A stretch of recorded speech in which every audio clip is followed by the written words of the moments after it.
जैसे कि फ्रेंड्स, जब आप लास्ट के महीनों में पहुंचते हो यानी कि 8वें 9वें महीने में पहुंचते हो, तो तभी से आपका जो शरीर है वो डिलीवरी के लिए संकेत देना शुरू कर देता है। आपको इस टाइम पे फॉल्स पेन शुरू हो जाते हैं, जो कि इंडिकेट करते हैं कि अब आपको कभी भी लेबर पेन आ सकता है। अब ऐसे में फ्रेंड्स, 9वें महीने में भी ये कॉन्ट्रेक्शन आते हैं, यानी कि 9वें महीने में भी आपको फॉल्स लेबर पेन आते हैं। तो आप कैसे पहचानोगे कि कब आपको डिलीवरी के लिए हॉस्पिटल जाना है, कौन से लक्षण नजर आने पर आपको हॉस्पिटल जाना चाहिए? जैसे कि बार बार घर फिर हॉस्पिटल, घर फिर हॉस्पिटल, डॉक्टर बोल दे कि अभी जाइए, अभी टाइम है, तो ऐसी चीजें आपके साथ बिल्कुल ना हो, मतलब परेशानी ना हो। क्योंकि कई बार क्या होता है कि जो महिलाएं, उनसे हॉस्पिटल काफी दूर होता है उनके घर से, तो उनको बार बार परेशानी हो जाती है, ऐसे में चलना फिरना भी दिक्कत वाली बात हो जाती है।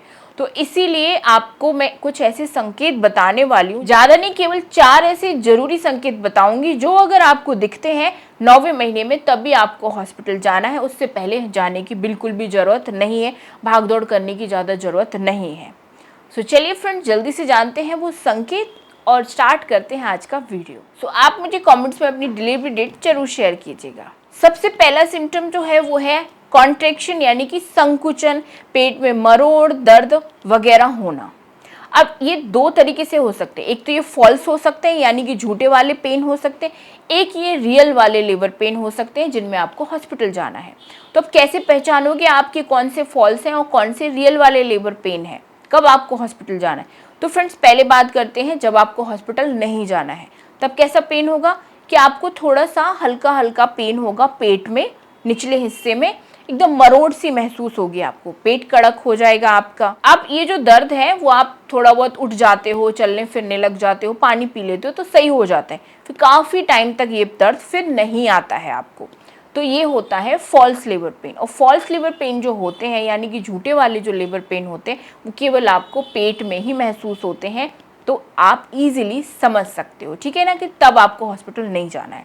अब कब आपको पेन में हॉस्पिटल जाना है? जब आपको लगे कि जो दर्द आपको हो रहा है पेट में, साथ में ये कमर में भी होगा, 1 मिनट लगातार आपको दर्द महसूस हो रहा है, और ये जो दर्द है वो हर 4 से 5 मिनट में आपको 2 से 3 बार आ रहा है, बार बार आ रहा है ये दर्द की टाइमिंग है वो बढ़ती ही जा रही है, मतलब आपको और तेजी से दर्द आ रहा है, जल्दी जल्दी दर्द आ रहा है, तो समझ लीजिए इसी टाइम आपको फिर हॉस्पिटल जाना है।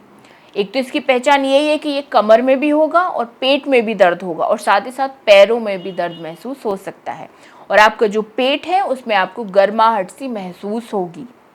तो ये संकेत है कि आपको हॉस्पिटल जाना है, ये लेबर पेन आपका स्टार्ट हो चुका है, अब आपकी डिलीवरी जल्दी हो सकती है, तो अब हॉस्पिटल जाने की आपको जरूरत है। नेक्स्ट है ब्लीडिंग, यानी कि आपके प्राइवेट पार्ट में खून नजर आना। तो ये भी संकेत है अब आपका डिलीवरी का समय आ गया है, अब आपको घर में वेट नहीं करना है, तुरंत हॉस्पिटल जाना पड़ेगा। आप तो तैयारियां शुरू कर दें जब भी आपको ब्लीडिंग स्पॉटिंग नजर आ। नेक्स्ट है बच्चे की हलचल। जब भी लगे कि अभी बच्चा अच्छे से मूव कर रहा था, अच्छे से हलचल कर रहा था, लेकिन अब अचानक से बच्चे की हलचल कम हो गई है, बच्चे ने 2 घंटे तक कोई भी मूवमेंट नहीं की है, तो ये अच्छा संकेत नहीं होता है। ऐसे में आपको तुरंत हॉस्पिटल भागना चाहिए, बिल्कुल भी वेट नहीं करना चाहिए, क्योंकि ये भी 9वें महीने में लेबर का संकेत होता है, यानी कि आपकी डिलीवरी का संकेत होता है।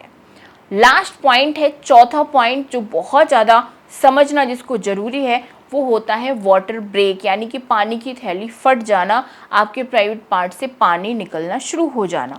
अब ये जो पानी है, कई महिलाओं को इकट्ठा निकल सकता है, बहुत सारा निकल सकता है, तो कई महिलाओं को थोड़ा थोड़ा निकलना शुरू हो सकता है। अब कई बार क्या होता है, महिलाएं कंफ्यूज हो जाती है कि जो ये पानी है तो वो यूरिन लीक हो रहा है, यानी कि आपका पेशाब लीक हो रहा है, या पानी की थैली फट गई है।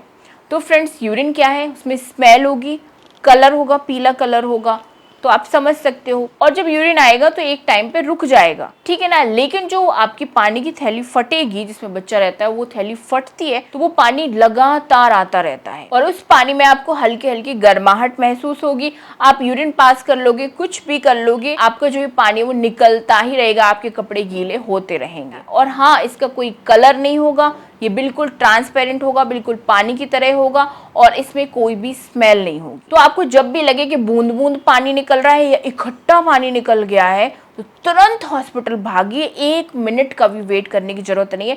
चाहे आपको लेबर पेन आए, मतलब उस टाइम दर्द आए या ना आए, बिल्कुल वेट करने की ज़रूरत नहीं है। बहुत सारे ऐसे में हादसे हो जाते हैं बच्चों के साथ कि लेडीज़ क्या करती हैं कि पानी लीक होता रहता है और घर में ही बैठी रहती है। वो कहती है अभी दर्द तो आया ही नहीं है, ऐसा नहीं डॉक्टर ऑपरेशन से डिलीवरी कर दे, तो इस डर के चक्कर में वो हॉस्पिटल ही नहीं जाती है। तो प्लीज़ ऐसी गलती बिल्कुल मत कीजिए।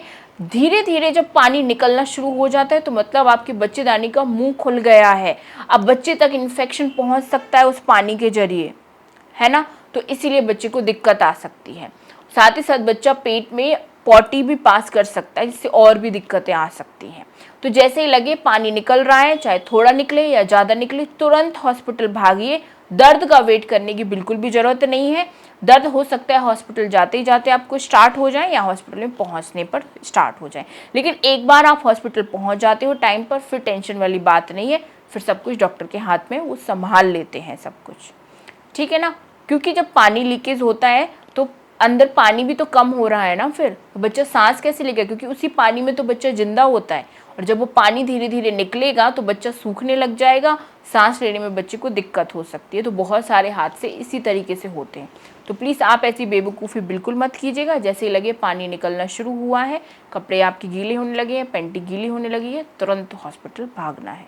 सो आई होप फ्रेंड्स ये वीडियो आपके लिए काफ़ी ज़्यादा हेल्पफुल रहेगा। मिलती हूँ नेक्स्ट वीडियो में आप सभी से। Bye bye.